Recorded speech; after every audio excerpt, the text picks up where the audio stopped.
치우침 없는 공정한 뉴스를 전합니다. 강지원의 뉴스 정면 승부. 네, 오늘 하루 대한민국에서는 어떤 일들이 있었을까요? 오늘 있었던 주요 뉴스를 종합해드리는 강지원의 뉴스 정면 승부 7시 뉴스 포인트입니다. 오늘의 주요 뉴스를 꽉 채웠습니다. 강지원의 뉴스 정면 승부 뉴스 포인트.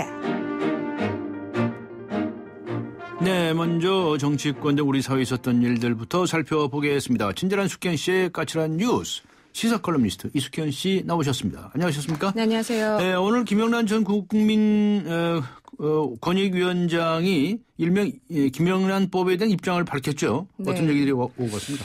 네, 여야가 김영란법 적용 대상에 이 사립학교 교원과 언론인을 포함시킨 것을 두고 형평성 논란 등이 있었는데요.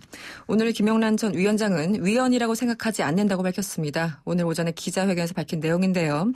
이 대법관 출신인 김 전 위원장은 이 국민의 69.8%가 교원과 언론인이 포함된 데 대해서 바람직하다고 평했다는 여론조사가 있었다라고 지적을 했고요. 그런 것을 봤을 때 과잉 입법이나 비례 원칙 위배라고 보기 어렵다고 설명했습니다. 네. 이어서 기업이나 언론 그리고 금융 사회단체를 포함하는 모든 민간 분야로 확대하는 게 효율적이라고 얘기를 했습니다. 다만 언론의 자유가 침해되지 않도록 특단의 대책이 필요하다고 강조하기도 했습니다. 네, 국회에서 통과된 김영란법이 선출직 공직자의 부정청탁 을 예외 대상으로 했다는 지적에 대해서는 비판적인 시각을 드러냈다고요? 그렇습니다. 이번에 통과된 법안을 보면요. 이 정작 국회의원 자신들은 적용 대상에서 제외시켰습니다. 이 김영란 전 위원장 이런 얘기를 했죠. 이 자칫 잘못하면 국회의원 등 선출직 공무원을 브로커처럼 활용하는 현상을 용인할 수 있다. 이렇게 비판했습니다. 이어서 당초에 자신이 만들고 입법 예고한 원안에는 부정청탁 금지를 비롯해서 금품 수수 금지 그리고 이해충돌 방지 등 세 가지 규정이 있었지만 이번에는 2개만 통과됐다고 지적하면서 이 공직자의 사익 추구를 금지하는 이해충돌 방지 규정이 빠졌다. 원안에서 일부 후퇴한 부분을 아쉽게 생각한다고 밝혔습니다. 또 한편 공직자가 배우자의 수수 사실을 신고하도록 한 것에 대해서 다소 오해가 있었는데요. 여기에 대해서는 이 공직자를 보호하기 위한 규정이라고 말했고요. 또 배우자는 처음부터 처벌의 대상이 아닌 만큼 불고지죄와 무관하다고 강조했습니다. 네, 여야에서 반응이 나왔죠. 어떻습니까? 일단 존중한다는 입장입니다. 하지만 다소 온도차는 존재했습니다. 이 새누리당 박재출 대변인이 브리핑을 가졌는데요. 김영란 전 위원장이 법의 적용 대상이 민간 분야로 확대된 데 대해서 위헌이라고 생각하지 않는다고 밝힌 것에 대해서 환영한다고 밝혔습니다.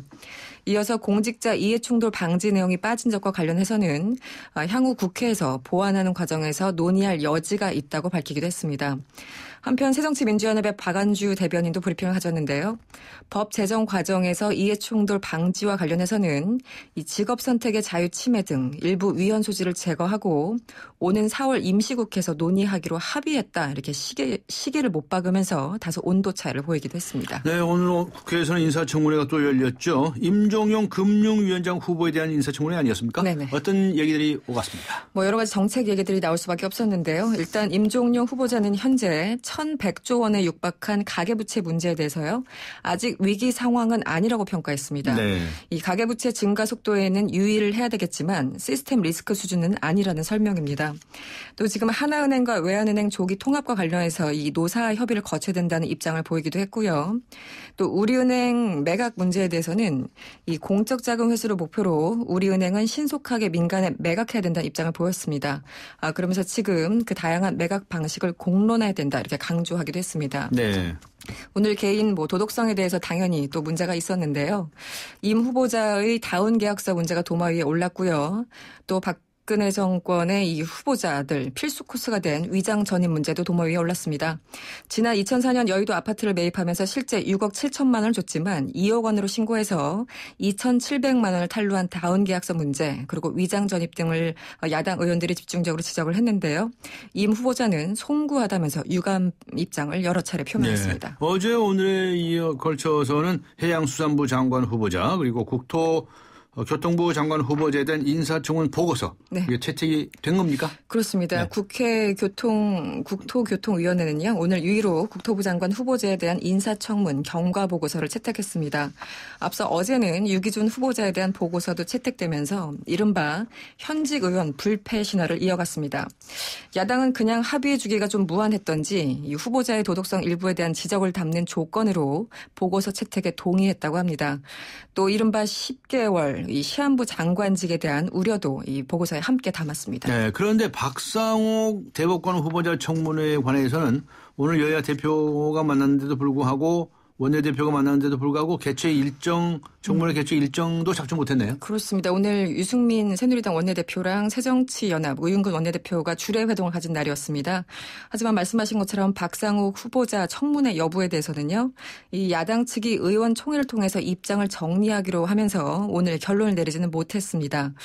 야당은 박종철 고문치사 사건 수사팀에 있었던 박 후보자의 전력을 문제 삼았고 일각에서는 자진 사퇴해야 된다 이런 주장을 하기도 했었는데요. 오늘 어쨌든 결론을 내지 못하고 조금 더 기다려봐야 될 것 같습니다.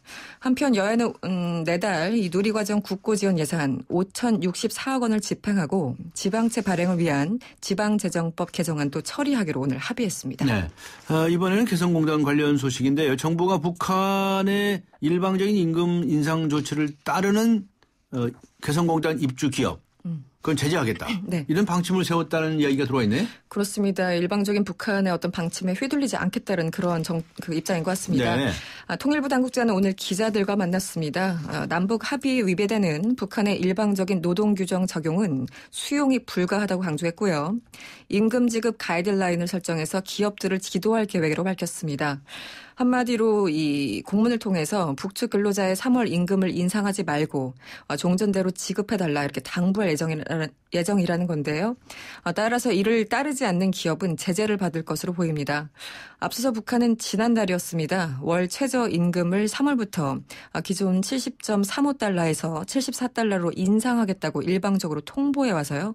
우리 정부에 반발을 사고 있습니다. 네, 정부가 건강보험료 인상분 정산 방식의 조정을 검토하고 있다는 소식도 있는데 이건 무슨 이야기입니까? 네, 이 일시적인 부담을 조금 분배하겠다는 얘기입니다. 이 문영표 보건복지부 장관이 어제 기자들과 만나서 밝힌 내용인데요. 네. 이 매년 건보료 정산 시기가 되면 이른바 건보료 폭탄 얘기가 나오고 있다면서 이런 이야기가 나오니까 아예 건보료 인상 시기와 건보료 정산 시기를 맞추는 게 어떨지 생각하고 있다라고 밝혔습니다. 지금 정부는 매년 건강보험 가입자들의 전년도 소득이 확정된 뒤인 4월에 건보료 연말 정산을 하고 있는데요. 이 소득의 인상 인하분을 반영해서 추가 부담금 혹은 반환금을 산정해서 4월분 보험료에 적용하는 방식입니다.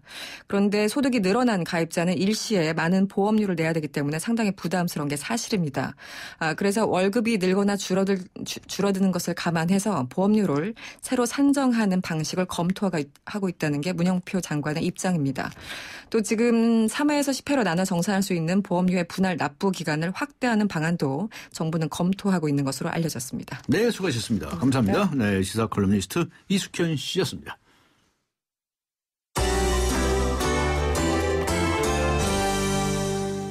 네, 이번에는 경제 소식입니다. 경제 포인트. 이투데이의 김희준 기자 연결합니다. 안녕하세요. 안녕하십니까. 네, 정부가 경기 현황에 대한 입장을 바꿨다는 소식이 들어왔는데 구체적으로 어떤 내용입니까? 예, 기획재정부가 최근 경제 상황에 대해서 주요 지표들이 월별로 큰 변동성을 보이는 등 아직 내수 회복세가 공고하지 못하다고 평가했습니다. 기재부는 오늘 발표한 일명 그린북이라는 최근 경제 동향 자료를 통해서 최근 우리 경제는 고용이 증가세를 이어가고 있으나 유가 하락으로 물가 상승률이 둔화되고 있다고 진단했습니다. 실제로 1월 소매 판매는 담배 판매 감소와 설명절의 2월 이동에 따른 음식료품 등의 판매 둔화로 1년 전보다 3.1% 감소했습니다. 여기서 더욱 주목할 점은 기재부가 지난 10월 이후 꾸준히 유지해온 경기 현황에 대한 입장을 결정적으로 바꿨다는 점인데요. 네. 꾸준히 언급해온 실물지표 개선세라는 표현이 이번 그린북에서는 삭제된 점이 그것입니다. 예. 이에 따라서 일각에서는 연초 경기지표가 나빠진 상황에서 정부가 오는 12일 한국은행의 기준금리 결정에서 인하하라는 메시지를 준 것이 아닌가라는 분석도 제기되고 있습니다. 네. 기준금리가 인하되면 시중은행의 대출금리도 따라 낮아지게 되고 그 경우 돈의 융통이 쉬워져서 경기를 개선하는 효과가 있기 때문에 정부에서는 마중물 같은 역할을 할 수 있습니다. 실제로 한국은행은 지난해 8월과 10월 전격적으로 기준금리를 낮춘 바 있습니다. 네. 공교롭게도 그 앞전에 나온 기재부의 그린북에선 경기의 완만한 회복 흐름이라는 문구가 회복세 부진으로 대체됐었습니다. 당시 최경환 경제부총리와 정부 여당이 나서서 기준금리 인하를 언급하기도 했는데요. 현재 상황 그와 같아서 3월이나 4월 중 한국은행의 금융통화위원회가 기준금리 인하를 결정할 것이라는 전망이 더 커지게 됐습니다. 네. 1월 금융기관의 가계 대출이 아주 이례적으로 늘었다고 하는데 이건 어떤 이유로 합니까? 예, 한국은행이 오늘 발표한 예금 취급기간 가계대출에 따르면 지난 1월 말 시중은행과 비은행권의 가계대출 잔액이 746조 5천억 원으로 한 달 새 7천억 원이 늘었습니다. 네. 이로는 보통 연말 상여금이 지급되고 주택거래가 뜸해서 가계대출이 줄어드는 달입니다. 다르지만 올해의 경우 관련 통계가 나온 2003년 이후 1월 가계대출이 최초로 전달보다 늘어났습니다. 1월 가계대출이 이례적으로 증가한 것은 부동산 규제 완화와 저금리로 주택거래가 호조를 보였기 때문인데요. 실제로 1월 중 전국 주택 매매 거래량은 7만 9천여 건으로 작년 같은 달과 비교해서 34.1% 증가했습니다. 네. 2006년 이후 1월 거래량은 최대치를 기록한 건데요. 때문에 늘어난 가계대출 속에서는 전세난에 지친 임차인들이 주택 매매로 돌아서면서 받은 주택담보대출이 큰 역할을 했습니다. 네. 정부가 내놓은 부동산 정책으로 주택시장 회복에 대한 기대가 커지면서 지난 1월 주택담보대출 잔액은 462조 원으로 한 달 새 1조 4천억 원이나 늘어났습니다. 대신 비은행권은 주택담보대출 중 일부가 은행권으로 이동하면서 잔액이 1천억 원 줄었습니다. 또한 마이너스 통장, 신용대출 등의 잔액은 전월보다 8천억 원 감소했습니다. 문제는 이 같은 가계대출의 이례적인 증가세가 앞서 언급한 기준금리 결정과도 연계된다는 점인데요. 기준금리 인하가 경기 회복에 좋은 영향을 주지만 한편으로는 가계대출의 걷잡을 수 없는 증가를 불러와서 서민 생활을 더 힘들게 만들 수 있기 때문입니다. 이에 대해 최경환 경제부총리는 최근 가계대출 총량이 늘어나지 않는 수준에서 관리되고 자산시장이 받쳐준다면 리스크는 줄어들 것이라면서 우려를 불식시킨 바 있습니다. 하지만 이는 바꾸어 말하면 자산시장이 불안해지는 경기 침체가 지속될 경우 가계부채의 리스크는 더 큰 위험을 가질 수 있다는 뜻으로 해석할 수 있기 때문에 대출 증가는 아무래도 걱정스럽지 않을 수밖에 없습니다. 네. 정부가 해외 체류 아동에 대한 양육 수당을 제한한다는 논의를 진행 중인 것으로 알려져 있는데 이건 무슨 이야기입니까? 예. 정부에 따르면 현재 90일 이상 해외 체류 아동에게 양육 수당 지급을 제한하는 영유아 보육법 개정안이 지난해 국회에서 발의된 논의를 기다리고 있습니다. 네. 현재 영유아 보육법은 양육수당 지원 대상을 전체 영유아로 규정하고 있기 때문에 네. 부모의 재외금관 근무, 해외지사 파견 등으로 이유로 해외 장기 체류 중인 영유아에게도 10만 원에서 20만 원 상당의 양육수당이 모두 지원하게 됩니다. 이에 따라서 지난해 6월 기준으로 2013년에서 2014년간 해외 체류 아동 4만 6천여 명에게 지급된 양육수당은 총 203억 원이었는데요. 네. 하지만 정부와 지방자치단체가 보육재정 확보에 어려움을 겪고 있는 상황에서 해외에 장기간 머무는 아동에게까지 양육수당을 챙겨주는 것이 적절치 않다는 지적이 있어 왔었습니다.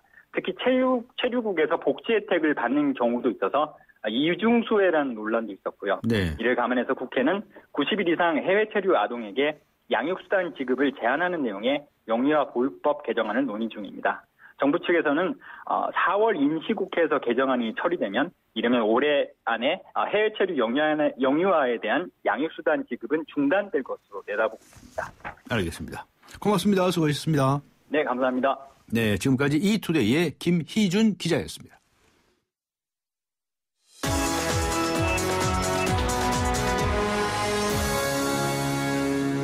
네, 이번에는 나라박 소식입니다. 오늘 하루 동안 세계에서는 어떤 일들이 있었을까요? 월드포인트 YTN 국제부의 신호 기자 연결합니다. 안녕하세요. 네, 안녕하세요. 네, 앙겔라 메르켈 독일 총리가 일본에서 연일 아주 강도 높은 역사 관련 발언을 쏟아내고 있다는 소식 들어와 있네요. 네, 그렇습니다. 어제에 이어서 오늘도 메르켈 독일 총리가 일본 정부에 따끔한 충고를 했습니다. 어제는 아베 총리 면전에서 주변국들과 잘 지내려면 과거를 정면으로 마주하라 이렇게 이제 말했는데 오늘도 일본 야당 대표와 만난 자리에서 일본군 위안부 문제를 제대로 해결하는 것이 좋다고 충고했습니다. 네. 일본과 한국은 가치관을 공유하고 있어서 화해가 중요하다고 지적했습니다. 메르켈 총리는 홀로코스트에도 불구하고 독일이 다시 국제사회에 받아들여진 것은 프랑스의 관용과 독일의 반성 때문이었다고 강조했습니다. 네. 메르켈 총리의 이런 그 역사 관련 발언에 대해서 일본 정부는 어떤 반응을 보였을까 좀 궁금한데요. 네, 일본의 역사 왜곡 그리고 우경화를 이끌고 있는 아베 신조 총리는 메르켈 총리의 발언에 대해서 겉으로는 동의하는 제스처를 취했습니다. 아베 총리는 과거에 겸허하게 마주하고 그리고 비참한 전쟁의 교훈을 가슴 깊이 새기겠다고 말했습니다. 그렇지만 세계의 항구적인 평화를 위해서 할 수 있는 한 기여할 것이라며 기존의 적극적인 평화주의를 통한 군사력 강화 의지를 다시 밝혔습니다. 네. 기시다 후미오 일본 외무상은 일본과 독일의 전후 처리를 단순 비교하는 것은 부적당하다면서 메르켈 총리의 지적에 대해 딴청을 피웠습니다. 네. 뭐가 단순 비교라는 건지 잘 알 수가 없네요. 네.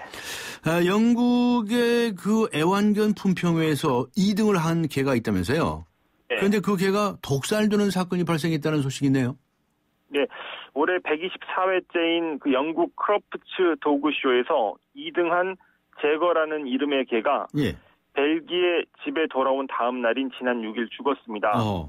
예, 부검을 해봤더니 개 위에서 독에 오염된 스테이크 조각들이 발견됐다고 합니다.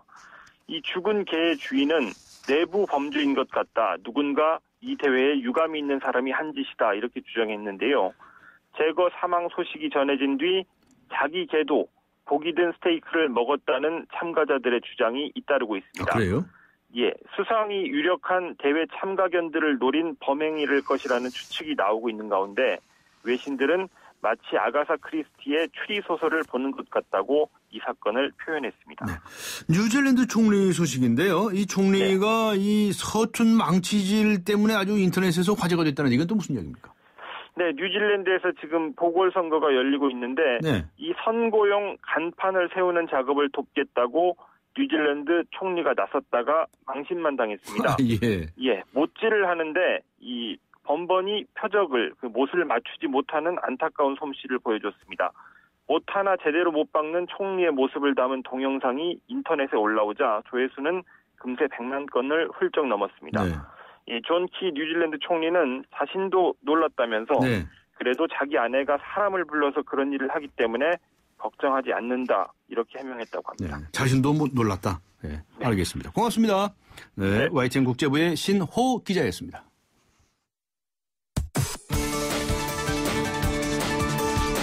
대한민국의 오늘 치우침 없는 공정한 뉴스 강지원의 뉴스 정면 승부가 여러분의 참여를 기다립니다.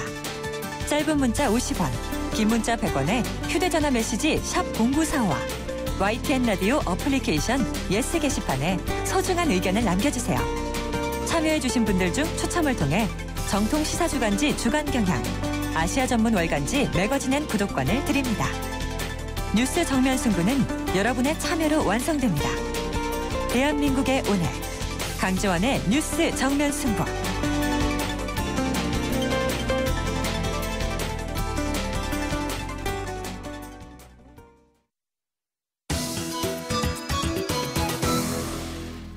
네, 마크 리포트 주한 미국 대사 피습 사건 이후에 미국의 고고도 미사일이죠. 사드 배치에 신중했던 여당이 사드 배치로 돌아서는 분위기라고 합니다. 이런 가운데 국방부에서는 아직까지는 도입 계획이 없다라고 하고 있는데요. 그런데 물밑 대화는 진행 중이라는 보도가 미국에서 나오는 등 상황이 심상치 않아 보입니다. 사드의 한반도 배치 정말 필요한 것인지 이를 둘러싼 미국과 중국의 신경전은 무엇인지 자세한 내용 알아보겠습니다. 한국 국방안보포럼의 양욱 연구위원 연결하겠습니다. 안녕하세요. 예, 안녕하십니까. 네, 리포트 미국 대사 피습 사건 이후에 갑자기 여권을 중심으로 사드 배치 필요성이 계속 제기가 되고 있네요. 어떻게 보셨습니까? 예, 일단은 좀 약간 좀 난데없다라는 좀 생각이 들고요. 네. 사실 이제 이 사드 논란이 이전에 중국이 반대한다. 그래서 이것을 도입하는 것이 좀 문제가 있지 않느냐라는 그런 취지의 얘기들이 정치권에서 좀 오고 간 바가 있습니다. 이제 그것이 야권을 중심으로 해서 좀 이제 그런 주장이 제기가 된 바가 있었는데 이에 대해서 이제 당시에 여권에서는 그닥 반응이 없었습니다. 네. 네, 당의 어떤 공식적인 반응이 없었고, 근데 그랬던 것이 이번 그 리포트에서 피습을 이후에 어떤 결국은 이제 미국에 대한 어떤 성의를 보여줘야 되는 것이 아니냐 하는 측으로 나온 게 아닌지, 뭐 솔직히 자세한 맥락, 이 당의 내부의 맥락까지야 제가 알 수 없으니까 함부로 말씀 못 드리겠지만은 네. 좀 그런 측면이 있어 보입니다. 네, 양옥 의원님께서는 이 국방 전문가라고, 군사 전문가라고 봐도 되겠죠. 예. 그런데 그 군사 전문가 입장에서 볼 때 어떻습니까? 이 사드라고 하는 것은 한반도에 배치할 필요가 있다고 보십니까? 없다고 보십니까?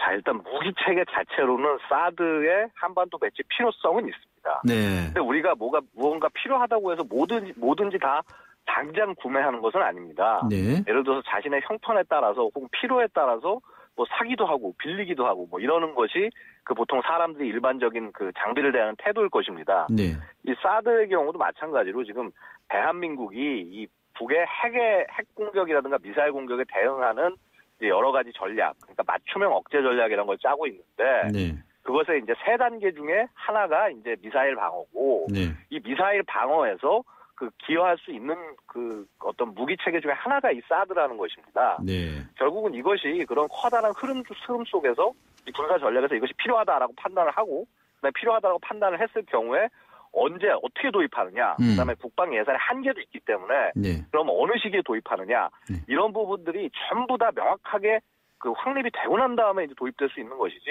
예를 들어서 정치권이 당장 사자고 한다고 해서 살 수 있는 것은 아닙니다. 네. 그런데 그동안에 우리가 이제 북핵 문제에 대응하기 위해서 소위 한국형 미사일 방어 체계라고 하죠. 예. 그다음에 또 이 선제 타격 시스템이라고 하는 킬체인 이런 것들이 있는데 이런 거 가지고는 좀 안 됩니까? 네. 네. 그러니까 일단 그 설명을 드리면 아까 제가 3단계 이제 그 맞춤형 억제 전략이라고 말씀드리지 않았습니까? 예.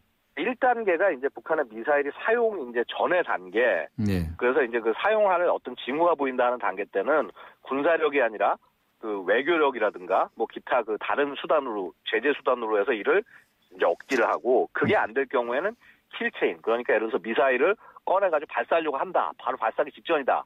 이럴 때 이것을 탐지해서 공격하는 것이 킬체인이고요. 네. 그다음에 가장 마지막으로 그렇게 공격을 했음에도 미사일이 공중으로 발사돼서 대한민국을 날아오고 있을 때 이를 공중에서 격파하겠다는 것이 그 KAMD입니다. 네. 그런데 지금 이 KAMD에서 지금 우리가 현재 보유하고 있는 미사일 방어 시스템은 패트리어트라는 미사일 하나밖에 없습니다. 네. 이 패트리어트도 이제 종류가 여러 가지가 있는데 저희는 팩2라는 것에 개량된 사양을 가지고 있는데 사실 이 미사일로는 막을 수 있는 고도라든가 범위가 한정이 있고 그래서 전국을 이걸 뭐 예를 들어서 수백 개 포대를 깔지 않으면 안 되는 상황이기 때문에 이것보다는 조금 더 이 사거리가 넓고 좀 더 높이 요격할 수 있는 무기체계가 필요하지 않느냐. 그래서 이제 사드에 대한 필요성 얘기가 나온 겁니다. 즉, 이 한국형 미사일 방어 체계를 완성하기 위해서 사드가 필요하다라는 주장이 나오고 있는 것이죠. 네. 하여튼 국방부에서는 어쨌든 간에 이 사드 도입이 계획이 없다고 지금까지 계속 말하고 있지 않습니까? 예, 그렇습니다. 그러니까 이 사드 계획이 없다라고 하는 것이 우리가 장거리, 그러니까 고고도의 미사일 방어를 안 하겠다는 것이 아니라 네. 예를 들어서 그런 것에 대해서는 LSAM이라고 그래서 이 국산 그 사드와 그 거리가 거의 유사하거나 조금 짧은 그런 국산 이 요격 미사일을 개발하겠다라는 그런 보관을 가지고 지금 이렇게 그렇게 사드에 대해서 도입 계획이 없다라고 얘기하고 있는 것이지 아무 대책 없이 이제 뭐 안 하겠다라고 하는 것은 아닙니다. 네. 그러니까 사드는 어쨌든 간에 사드는 도입하지 않겠다는 입장이라고 발표하고 있는데 국방부에서는 그럼 믿어도 되는 겁니까?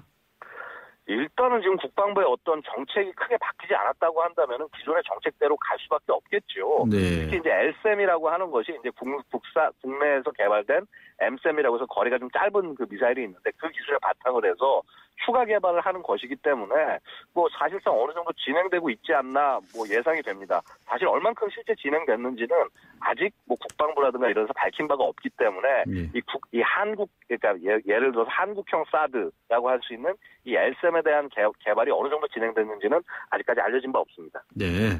그 사드를 도입한다면 그건 돈 주고 사온다는 얘기겠죠. 뭐 주한 미군이 자체적으로 들어온다든가 하는 얘기도 있는데 그건 아니겠죠?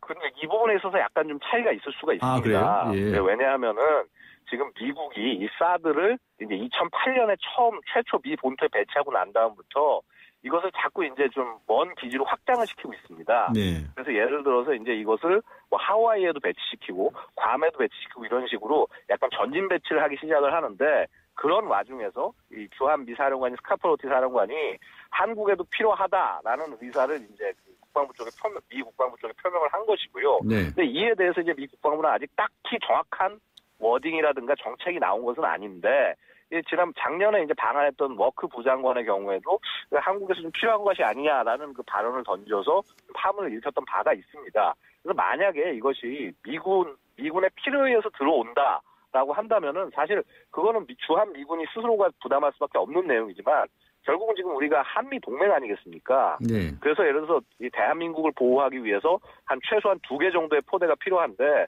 둘 중에서 하나는 뭐 예를 들어서 한국이 부담해라. 이런 식의 얘기는 미국에서도 할 수 있는 것입니다. 이제 물론 아직 그 단계까지는 가지 않은 걸로 알고 있습니다. 네. 그런데 이 사드 문제와 관련해서 외교적으로 보면 좀 중국이 반대하고 있지 않습니까? 그 여러 차례 네. 발언도 했고요. 중국이 반대하는 이유는 뭡니까? 그러니까 중국의 입장에서는 이 사드라고 하는 것이 중국을 겨냥한 무기 체계 아니냐. 네.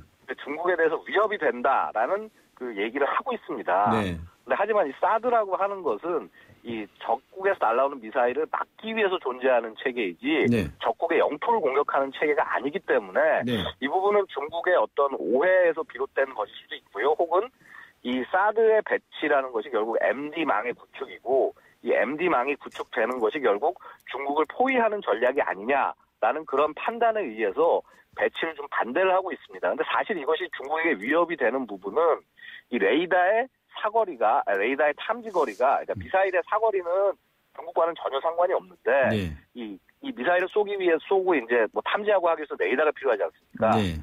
이 레이더의 탐지거리가 2,000km가 넘어간다라는 이제 그거에 근거해서 반대하고 있는 그런 측면도 있습니다. 네. 그래서 이 레이더 탐지거리 2,000m가 문제가 되니까 그 레이더는 빼고서 도입하는 방법도 있지 않느냐 이런 얘기도 있던데. 예, 그렇습니다. 이제 이 레이더가 좀 성능이 틀린 것이 이제 미사일과 같이 사용할 경우에는 탐지거리가 그렇게 2,000km가 될 수가 없습니다. 네. 미사일로 통제를 해야 되기 때문에 이제 탐지거리가 한 600km 정도로 줄어들고요. 예. 이 경우에 문제가 되지 않는 것이 아니냐. 지금 이제 이 탐지거리가 2,000km라고 하는 레이더들은 이 사드 레이더들 중에서 미사일과 같이 배치가 안 되고 레이더만 배치된 것들이 있습니다. 네. 지금 터키나 이스라엘에 들어가고 있는데 이것은 2,000km가 나와도 미사일과 같이 배치된 것은 600km 정도에 불과하다라는 것이 이제 그 미국 측에서 나오고 있는 얘기입니다. 네. 그래서 이제 그건 말이 안 된다 이런 얘기예요. 네, 그렇습니다. 이 레이더 빼고서 배치한다는 것은 말이 안 된다. 예, 예. 네. 이런 얘기가 오늘 들어왔죠. 들으셨겠지만은, 중국이 사드를 한바트 배치하는 걸 거부하고 있다 이거예요. 그래서 네, 중국이 대신에 우리나라에 아주 경제적 인센티브 제공을 제안했다라고 하는, 예. 뭐 이제 일종의 흥정과 같은 이런 보도가 나왔는데 이거 어떻게 보시나요?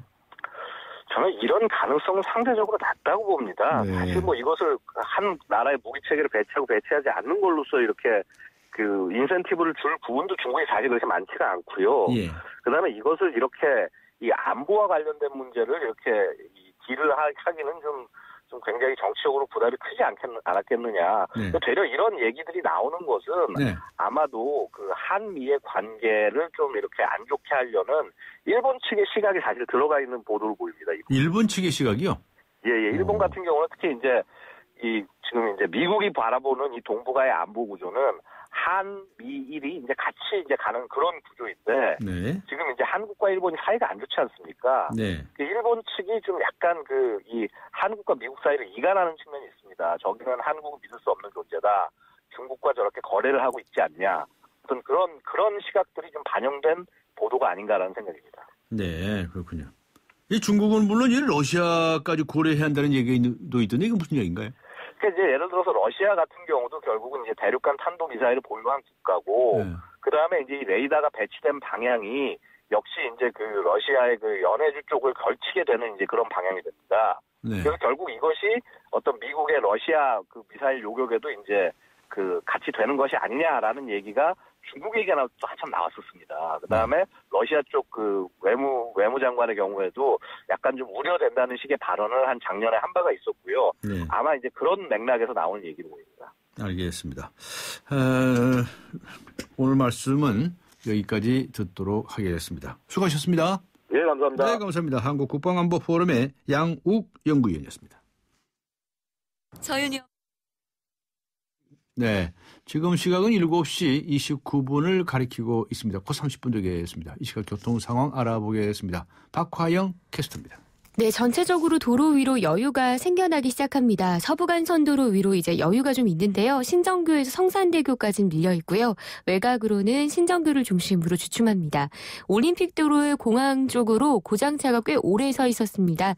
지금 좀 작업이 지연되고 있었는데 지금 처리 작업이 끝이 난 것으로 보입니다. 한남대교와 반포대교 사이 5차로에 고장차가 오래 서 있었기 때문에 청담대교부터 반포대교 쪽으로 속도가 좀 떨어져 있고요. 경인로 마포대교 쪽으로는 구로역에서 거리공원 입구 쪽으로, 서울교 남단에서 물레동 사거리 쪽으로 각각 속도 내려가고 있습니다. 강지원의 뉴스 정면 승부 교통정보였습니다. 서윤이 엄마. 민호 아버님. 당신의 이름 대신 누구 엄마, 아빠로 불리는 일이 많아졌다면 악사 자동차보험과 만나세요.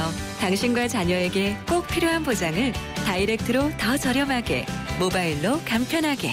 악사 다이렉트. 가입 시 유의사항을 꼭 확인하세요. 네, 오늘의 뉴스 생각하기 주제입니다. 군대에서 은어나 비속어가 사라지면 언어폭력이 사라질까요? 네, 짧은 문자 50원, 긴 문자 100원의 유료 문자입니다. 우물정 0945, 우물정 0945번으로 의견 주시거나 YTN 라디오 애플리케이션 예스 게시판을 활용해 주시기 바랍니다. 잠시 후 뵙겠습니다. 서양 고전음악을 완성시킨 천재 작곡가 악성 베토벤. 그의 음악적 잠재력을 일깨워준 사람은 스승인 크리스티안 네페 선생님이었습니다. 네페 선생님은 지루한 이론과 반복적인 연습을 강요하지 않았습니다. 이탈리아와 프랑스, 독일의 유명한 오페라를 감상할 기회를 마련했고, 어린 베토벤이 음악에 대해 더 깊이 느끼고 생각할 수 있도록 이끌었습니다. 가르치는 것이 아니라 깨우치는 교육, 아이들의 잠재력을 활짝 꽃피우는 우리 교육의 희망입니다. 이 캠페인은 I am the key, 눈높이 대교와 함께합니다. 강지원의 뉴스 정면 승부. 네, 군대에서 은어나 비속어가 사라지면 언어폭력이 없어질까요? 사라질까요? 하는 질문을 드리고 있는데요. 오늘의 뉴스 생각하기 주제이죠. 5670번님께서는 글쎄요. 약간의 긍정적인 영향은 있겠지만 근본적인 변화는 어렵지 않겠습니까? 라는 의견을 주셨군요. 8791번님께서는 비속어나 은어를 사용하지 않더라도 또 다른 폭력적 언어가 생길 거라고 생각합니다. 라는 의견을 주셨습니다. 아직 의견 주시지 않으신 분들께서는 짧은 문자 50원, 긴 문자 100원이죠. 100원의 유료 문자죠. 우물정 0945, 우물정 0945원, 그리고 YTN 라디오 애플리케이션 예스 게시판은 이 부분이 무료입니다. 의견 남겨주시기 바랍니다. 추첨을 통해서 정통 시사주간지 주간 경향, 그리고 아시아적 전문 올간지이죠. 매거진 N 구독권 보내드리겠습니다. 강전의 뉴스 정면 승부 4부 들어갑니다.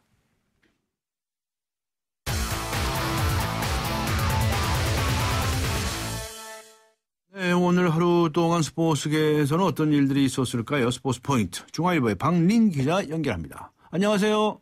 네, 안녕하세요. 네, 박주영 선수. 잊혀졌던 천재, 축구 천재, 이거 이렇게 불러도 될까요? 네.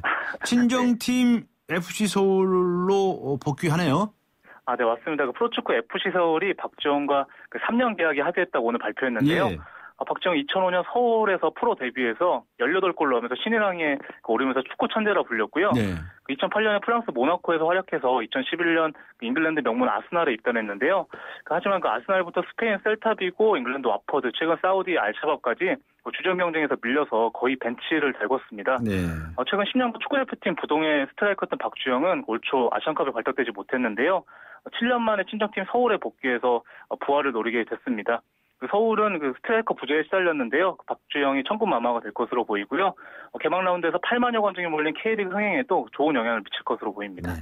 최향남 선수는 야구계의 풍운하로 불린다면서요? 네. 네, 맞습니다. 오스트리아 야구팀에 입단했다는 소식인데 이 야구팀이 뭐 그렇게 센 야구팀은 아니죠? 네, 맞습니다. 44살 노장 투수 최양남이 오스트리아 세미프로 1부 리그 팀인 다이빙 덕스와 계약을 맺었는데요. 네. 6팀으로 구성된 오스트리아 리그는 우리나라 고교 야구 수준인 것으로 알려졌고요. 예. 네, 오스트리아 북동부에 위치한 다이빙 덕스는 최양남의 나이를 보고 섣불리 기량을 판단하지 말고 그는 오스트리아 야구에 많은 것을 선물할 것이라고 기대감을 나타냈는데요. 최양남은 메이저리그 비공개 경제입찰액 101달러에 미국에 진출했고요. 독립구단 고양 원더스에 입단하는 등 이색적인 행보를 밟았는데 또 한 번 새로운 도전에 나서게 됐습니다. 네, 이번에는 강정호 선수 소식입니다. 미국 프로야구 입성 후 처음으로 이제 3루 수비를 소화했네요. 네, 메이저리그 피츠버그 강정호가 오늘 미네소타와 시범 경기에 5회 교체를 출전했는데요. 네. 지난 두 경기에서는 유격수로 선발 출전했는데 오늘 처음으로 3루 수비 점검을 받았습니다. 강정호는 7회 땅볼 타구를 처리했고요. 8회 런다운에 걸린 주자를 태그아웃으로 협살해서 아웃시키는 무난한 수비를 선보였습니다. 강정호는 국내 프로야구 넥센에서 주전 유격수를 맡기 전에 2루수와 3루수를 모두 소화하는 유틸리티 플레이였고요. 네. 국가대표에서도 3루수를 맡은 적이 있는데요. MLB.com도 상황에 따라서 강정호를 유격수, 2루수, 3루수로 고르게 활용하려는 피츠버그 계획에 문제가 없을 것이라고 좋은 평가를 내렸고요. 네. 허들 피츠버그 감독도 조디 머서를 주전 유격수로 기용할 경우에 만능 내야수인 강정호를 유틸리티 플레이어로 활용할 계획입니다. 네.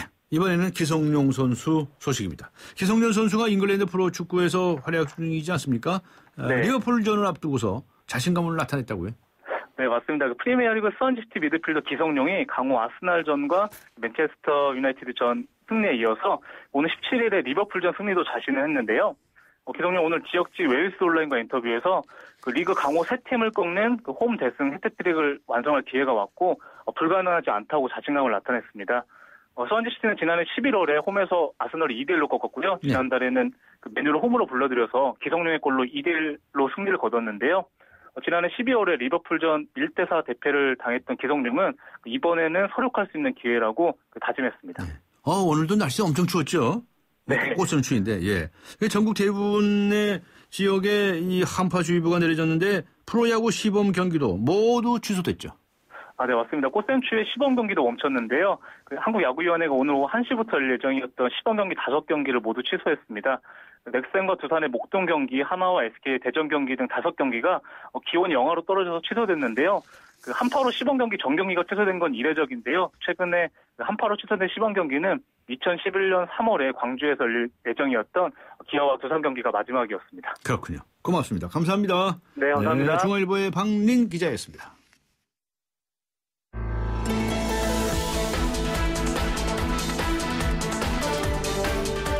세상을 바꾸는 정면 승부. 네, 대한민국 경제 지금 어떤가요? 최경환 경제부총리가 처음으로 디플레이션이 걱정된다고 말을 했습니다. 물가는 떨어지고 있다는데 서민들의 삶은 날이 갈수록 팍팍해지고 있죠. 금리 인하, 임금 인상 어떻게 해야 할까요? 세상을 바꾸는 정면 승부 오늘 전문가 초대해서 최경환 경제부총리가 내놓은 임금 인상 카드 그리고 한국은행의 금리 인상 가능성에 대해서 짚어보도록 하겠습니다. 한국금융연구원의 박종규 박사 나오셨습니다. 안녕하셨습니까? 네, 안녕하셨습니까? 네. 자, 요즘 은행 이자가 엄청 낮죠. 네. 정말 낮은데 정부는 기준금리를 더 낮춰야 시중에 돈이 풀리고 경제 여건이 나아진다. 이렇게 생각하는 것 같아요. 네네. 근데 이 금리 낮추는 건 한국은행 아닙니까? 네. 한국은행을 좀 압박하는 느낌인데 한국은행 입장은 어떤지 모르죠. 네. 네. 어떻게 보십니까? 한국은행을 압박하는 정부의 입장은 충분히 이해가 됩니다. 이게 1월 달 경기 지수도 좀 안 좋게 나왔고, 그 다음에 물가 지수도 0.5%까지 내려가서 이제 이러다가 마이너스 되는 게 아니냐, 디플레 우려가 있다. 이런 것 때문에 이제 압박을 하는데요. 근데 한국은행이 내일 모레 이제 결정을 하지 않습니까? 네. 금통위를 열어서 하게 되는데, 지금은, 동결을 하는 게 적절하지 않나 싶습니다. 네. 말씀드릴 기회가 있겠지만은. 예, 그래서 일단 금리를 인하하는 게 대책이 되지 못한다라고 저는 생각하거든요. 아, 그러세요? 네, 그렇습니다. 박종규 박사님이 금융통화위원이라면 동결하자 이렇게 주장하시겠네? 네, 그렇습니다. 왜 그렇습니까? 첫째, 1월달 경기 지수가 잘 안 좋게 나온 거는 저는 금리가 너무 높아서 그렇게 됐다기보다는 연말정산 효과가 아닌가 생각합니다. 아하. 무슨 이 소매 판매가 줄어들었다든지 이런 거는 금리보다는 그런 소득 관련된 게 좀 있는 것 같고요. 두 번째 이제 디플레 때문에 금리를 내려야 된다고 하는 거는 물론 디플레에 대한 대책이 근본적으로는 금리나 통화로 이제 하는 겁니다만은 금리를 내려서 잡을 수 있는 물가는 한 2년 이상에 걸친 장기 물가이기 때문에 반면에 이제 지금 가장 우려가 되는 디플레 가능성은 금년 상반기가 가장 크고 하반기 되면 점점 완화되면서 내년에는 거의 사라질 수밖에 없는 그런 단기적인 거라고 보거든요. 그렇기 때문에 금년 상반기 중에 물가를 어떻게 하면 올리겠느냐 이게 이제 이슈인데 2년 뒤에 올라가는 물가를 2년 뒤에 물가를 올리는 그런 정책을 쓴다는 거가 이제 시점이 맞지가 않죠. 그래서 금리를 내려서 물가 잡는 거는 시차가 있기 때문에 적절한 대책이 아니다. 반면에 이제 작년 8월과 10월 달에 금리를 우리가 두 번 내려봤지 않습니까? 네. 근데 그 결과가 이제 가계부채가 크게 올랐지 않습니까? 네. 그래서 이번에 또 금리를 내리면은 또 가계부채는 또 올라갈 거고 그러면은 자꾸 위험성이 높아지는데 여기에 대한 구체적인 대책이 마련되고 또 그거를 같이 병행을 한다면 모를까. 지금 그런 거 없이 금리만 덜컥 내리면은 이거는 좀 불안한 그런 위험한 그런 정책이 되고 결정이 될 것이다 이렇게 생각을 합니다. 그러면 이 디플레 우려가 있다는 부분에 관해서는 무슨 다른 대책을 세워야 한다는 말씀이신가요? 금리 이외에? 예, 그렇죠. 왜냐하면 지금 우리 디플레 우려가 있는 거는 유가 하락 때문에 그렇거든요. 2월 달 물가를 봐도 석유류 가격이 이제 디플레 물가를 제일 크게 끌어내리고 있고 농수산물 가격도 좀 가세를 하고 공공요금 같은 것도 좀 가세를 하고 이렇습니다. 그래서 이런 거는 저희 장기적으로 지속이 되지 않는 단기적인 것이기 때문에 이런 거는 지속이 된다고 하면은 이제 당연히 이제 금리나 통화 같은 그걸로 대처를 해야 되지만은 이런 단기적인 거는 그런 거로 할 게 아니라 이를테면은 유가가 굉장히 하락을 한 상태에서 지금 유가 하락분을 전액 공공요금에 반영해서 내려야 된다 이렇게 돼 있지 않습니까? 근데 그거를 조금 덜 내리면 어떻겠느냐라는 거죠. 그렇게 되면은 이 소비자 물가 하락하는 것도 많이 둔화가 될 거고. 상반기 물가를 방어하는데 즉각적으로 할 수 있지 않겠냐. 기름값 내리면 소비자들 좋아하는데요. 그렇죠. 전기세 같은 거 말이죠. 네. 전기세. 뭘 좋아하시겠지만 근데 이 전기세라든지 에너지 관련 공공요금 말이죠. 교통요금 이런 것도 다 포함되겠습니다만은 이것이 사실 지난 10년 동안 우리가 고유가 시대 때 소비자들을 위해서 이거를 제대로 올리지 않은 측면이 분명히 있습니다. 그렇기 때문에 이럴 때 올려라? 올리자는 게 아니고요. 네. 100% 반영하지 말자. 덜 내리자는 것이죠. 네. 그런 방식을 취하는 게 적절하지 않나 생각을 합니다.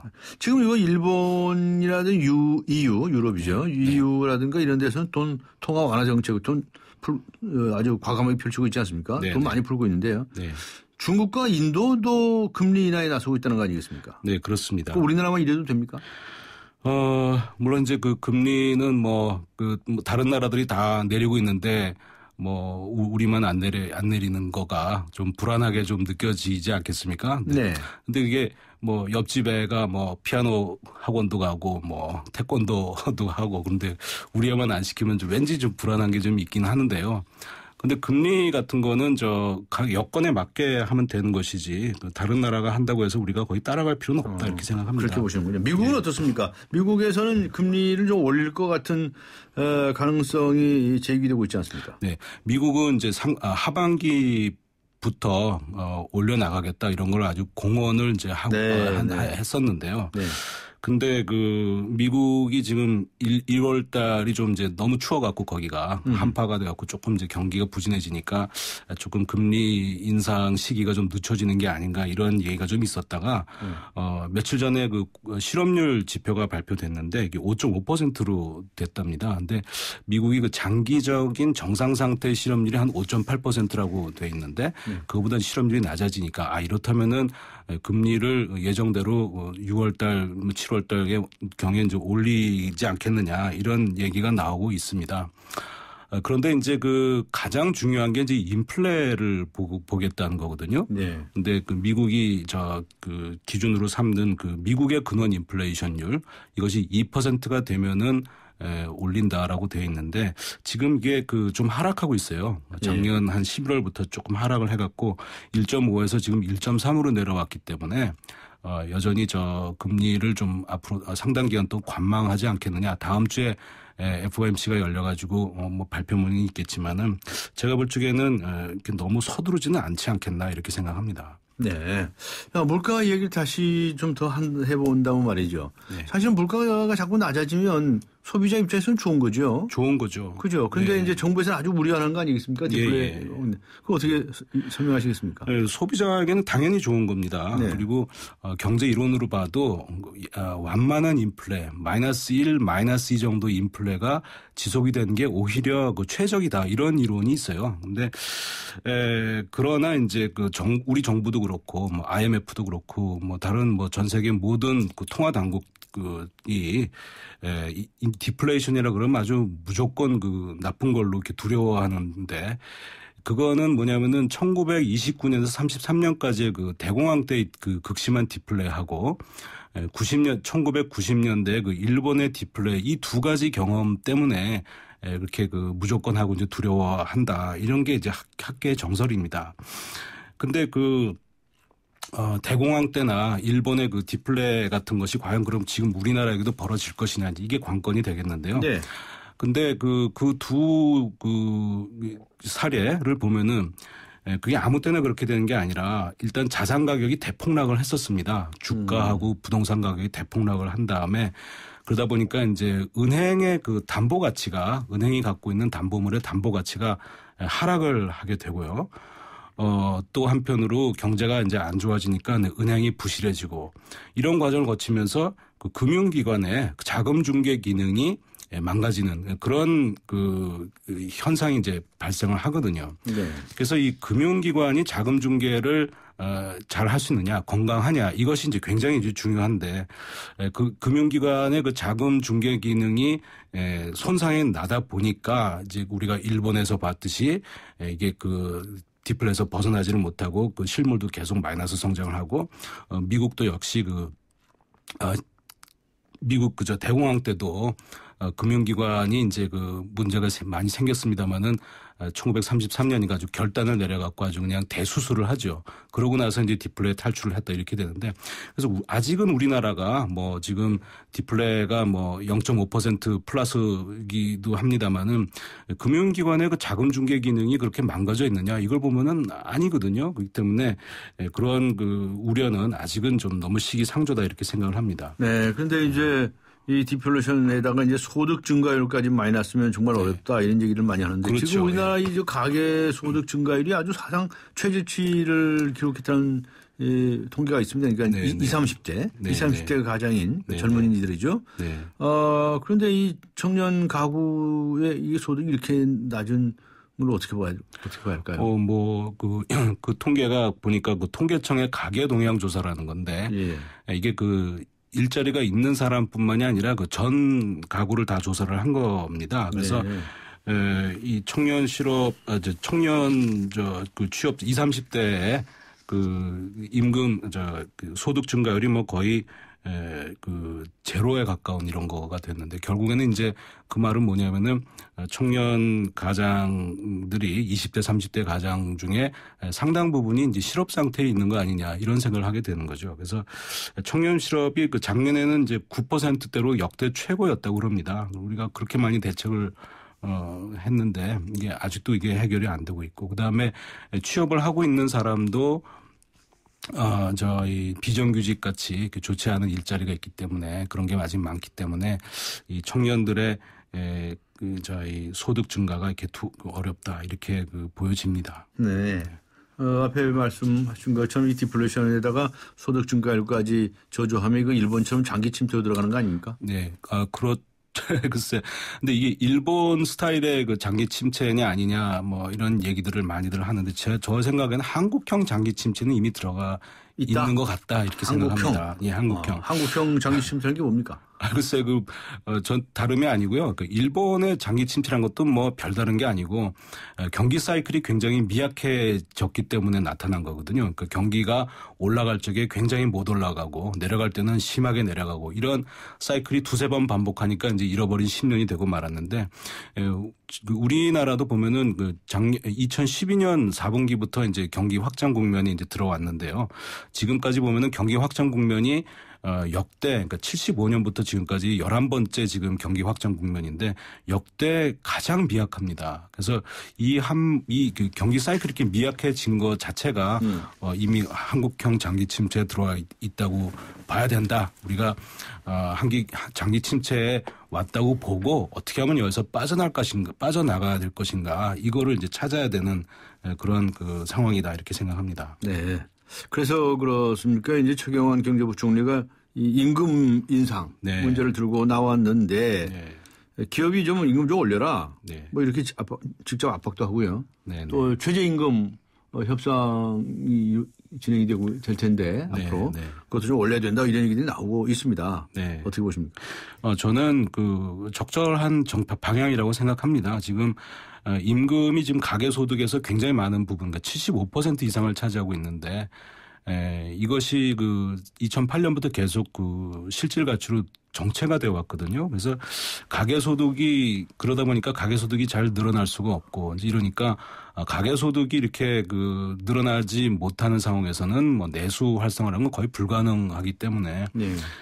이게 내수 활성화를 위해서는 임금을 어떻게 하면 올릴 수 있을까라는 걸 모색하는 것이 당연하다고 보고 우리가 지금 아까도 말씀하셨습니다만은 다른 나라가 금리를 내려가지고 자국 통화로 이제 평가 절하를 하는데 우리도 그 대열에 들어가야 되지 않느냐 이렇게 말씀을 하시는 분도 많습니다. 그런데 물론 이제 그게 다른 나라들의 환율하고 우리나라 환율이 뭐 크게 벗어나는 거는 절대로 바람직하지 않습니다만은 그렇지만은 우리 경제가 지금도 수출에 이렇게 목을 매야 되는 그런 상황이냐라고 보면은 그러기에는 우리나라 경상수지 흑자가 너무 많아요. 네. 그렇기 때문에 수출을 확대하는 것도 물론 좋지만 내수를 좀 도모하는 것이 적절한 방향이고요. 네. 그럼에 있어가지고는 이제 임금 상승, 특히 최저임금 상승은 아주 필요한 그런 방향이다 이렇게 생각합니다. 네. 그런데 최저임금을 상승이라고 한다면 결국 그 대상되는 기업은